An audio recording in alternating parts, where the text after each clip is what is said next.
This is America's Healthcare Challenge with Sean McGuire I just see a huge train wreck coming down. on News Talk 1290. Join the conversation by calling 1-800-577-1290 or online at healthreformexplained.com. Once again, here's your host, Sean McGuire. Hey, welcome back to America's Healthcare Challenge. Hope all is going well. 402-342-1290 is the number. Get on the party train and listen to our podcast during the week on our SoundCloud page. Just type in Edie Bellis, inc.com. This segment, I want to take a look at something that really caught my attention. I don't normally watch Tucker Carlson very often, but he did have a great guest this week, and former hospital CEO who really nails it on what is wrong with the system. Check out what he says when asked about the issues of lobbying by the pharmaceutical industry and members of Congress. But the healthcare industry spends more on lobbying than the oil and gas industry, defense industry, and aerospace industry combined. And I can tell you that all our politicians are approaching the problem from the wrong end. Everybody's got a healthcare plan, Tucker, which you probably know better than anybody else in the country.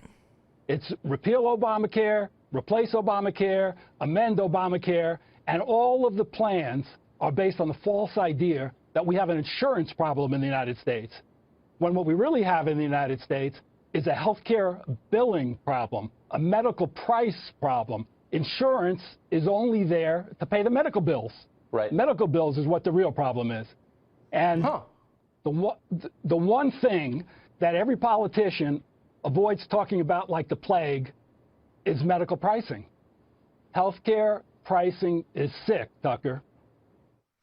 And so that point is very well taken in that he nails it on the head in that there is really nobody understands the price transparency. I thought it was really interesting. I was told this week that Walmart, for example, did you know that if you go and shop at Walmart, they now have this application where on your receipt, Matt, I don't know if you know this, that they can, if something is cheaper than a local store, so say Hy-Vee or Baker's, I don't know, what do you buy when you go to the store? I kind of have a regular go-to list of maybe 50 different items.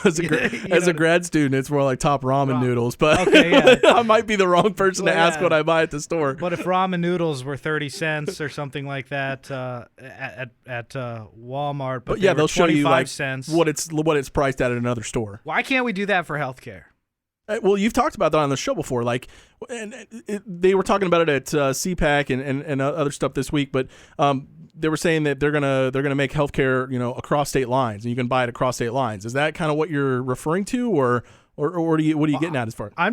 It would almost be like to the point is, well, first of all, when it comes to healthcare, you don't even know what it costs other than your copay until about 30 days afterwards. And he mentioned earlier that there's a medical billing problem.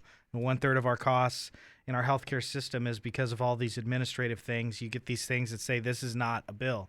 Well, what if on the front end you were to go into somewhere and just say, I need X amount of medical service, I need an MRI or something like that, and it would compare, your price amongst where you were, and maybe you could shop around. That it does not exist at all in healthcare. Is this man really? He knows a lot more than I do, but is there not an medical insurance problem? Doesn't the medical insurance industry kind of create an atmosphere where the prices go up? Yes, actually, if you want to keep playing the clip, he actually talks a little bit about that, and that is a great transition to the perverse incentives in the Affordable Care Act, in that insurance companies are incentivized to make more. So let's listen. So why, the two-part question is, why do they avoid talking about something as obvious as the price of medical care? And two, what do you do about it? Well, let me just, I'm assuming it's hard to believe that this is an issue that they're missing. I think it has something to do with the lobbying power of the industry. You're right. Everybody is getting rich on it, from the providers through the insurance companies, hospitals. You ask the price of any service, you can't get a straight answer. The only answer you'll ever get is, what insurance do you have? Right. Everybody's price depends on how much can be extracted from you personally. And the consumer, the patient, is helpless and hopeless. We can't shop because there's no real pricing. We depend on the healthcare provider to tell us what our individual price is supposed to be. But what nobody will tell you is that the patient that comes right after you for the exact same service may be paying 1/10 what you're paying or 10 times more than you're paying. And the price everybody else pays other than you, it's literally protected in the United States as a trade secret. You can't find out what it is. The solution is easy. Have legitimate healthcare pricing, just like we have in grocery stores, department stores, gas stations. Nobody would accept walking into a grocery store and finding out that everybody's being charged a different random price. The store owner would probably be charged with 50 different types of discrimination. But somehow... How do you do that? I mean, everything you've said makes sense. Why is it so hard to get from the concept to the reality? What would you need to do?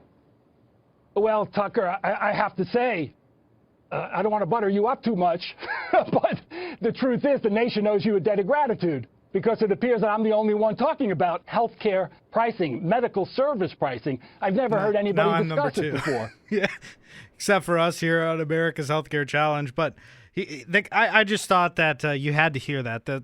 Just that segment right there completely caught my attention this week as something that really dissects and understands the problems that are going on. You know what it reminds me of, Sean, is the last time I went to buy a car, this was years ago, and, I'm sitting there finagling the guy, like, hey, I want it for this price, I want it for this price. And what does the car salesman always ask you? What can you afford per month? Like, what payment are you looking for? They never want to talk about the actual price of the car. They always want to talk about what payment can you afford per month, right?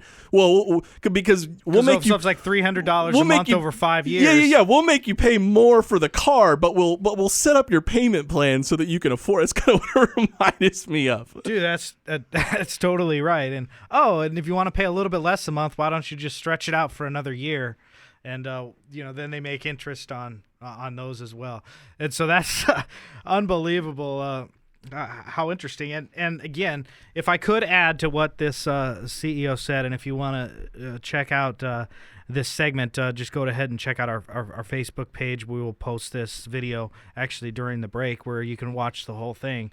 But because of what's called the Medicare medical loss ratio, insurance companies are literally incentivized to make more money and to charge more because their profits are tied to a percentage. They have to pay out 80% in claims, and so their profits come out of that 20%. So the more that they actually are charging, the more money that they are going to make.